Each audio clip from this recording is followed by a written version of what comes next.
أهلا بكم في دوائر الأعمال. إن شاء الله هنبدأ مع أول عنصر من عناصر البيزك سيركل، وهو المنتج، وتحديدا المنتج المصنع. هنفترض إن عندنا المنتج واحد بيتكون من 5 مواد خام بكميات مختلفة. بناء على الفرضية دي هنبدأ ناخد الخطوات العملية، وهنا بيبدأ فريق المشتريات يحدد الموردين ويقارن أسعار الشراء ويحاول يوفر لنا المواد الخام اللي احنا محتاجينها.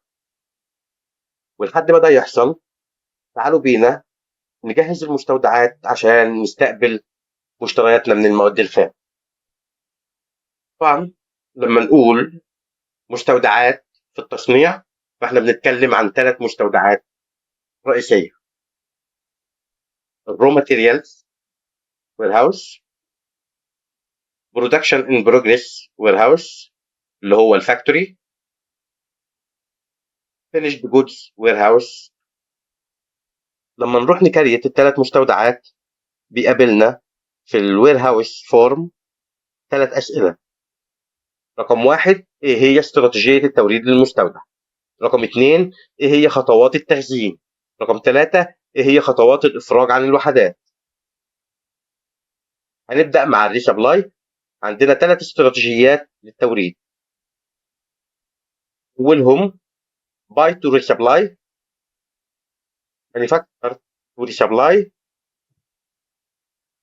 ترانسفير فروم اذر وير هاوس. دي 3 استراتيجيات للتوريد لأي مستودع، وكل مستودع بيختار استراتيجية أو أكتر حسب طبيعته. السؤال الثاني: إيه هي خطوات التخزين؟ عندنا التخزين بيتم على 3 خطوات. الخطوة الأولى: أمين المستودع بيستلم الوحدات وبعدين يسلمها لمسؤول الجودة عشان يفحصها ويتأكد إن هي مطابقة للمواصفات المطلوبة، وبعدين يسلمها لعامل المخزن اللي هو دوره بيخزنها. دي 3 خطوات للتخزين. الاختيارات المتاحة إن إحنا نقدر نخزن عن طريق one step، خطوة واحدة أو خطوتين أو 3 خطوات. بالنسبة للريليزنج يونتس، رجع للوحدات، ده بيتم عن طريق 3 خطوات. أولا عامل المخزن بيجمع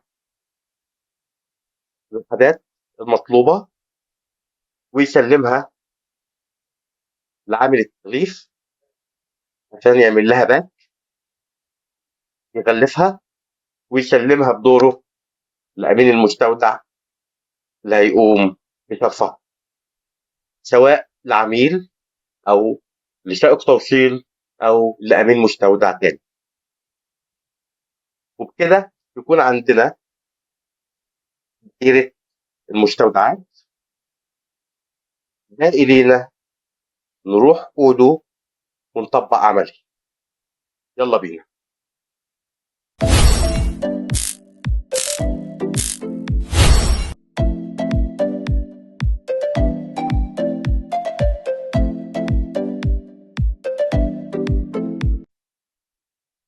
زي ما حضراتكم شايفين دي واجهة أودو.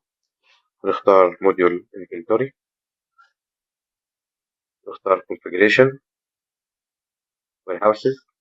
من هنا نقدر ننشئ المستودعات اللي محتاجينها. new raw materials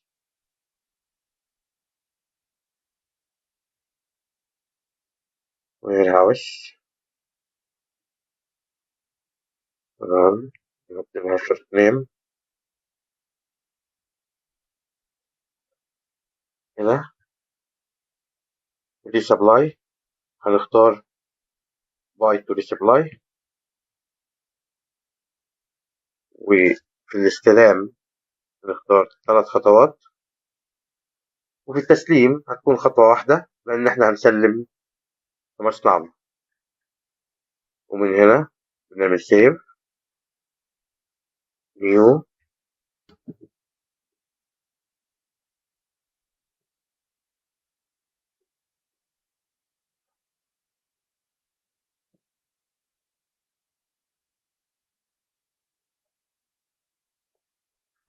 هنختار الاستلام والتسليم على خطوة واحدة. ليه؟ لأن اوريدي إحنا هنختار في المصنع التصنيع، والتصنيع بيتم ب3 خطوات. تمام؟ يبقى إحنا اخترنا في المصنع التصنيع، والتصنيع هيتم ب3 خطوات هنعرفهم مع بعض. والاستلام والتسليم من الخارج على خطوة واحدة، لأن الخارج رو ماتيريال زي ما حضراتكم شايفين.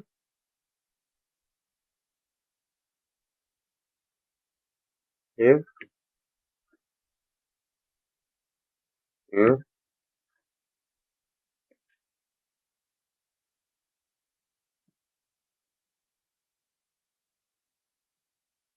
بس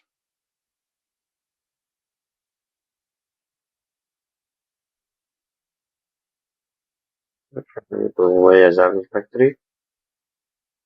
وهنا بيستلم، هنا مش تصنيع، هنا بيستلم من الفاكتوري. بيستلم من الفاكتوري. طبعا بنخلي الاستلام على 3 خطوات، والخروج على 3 خطوات.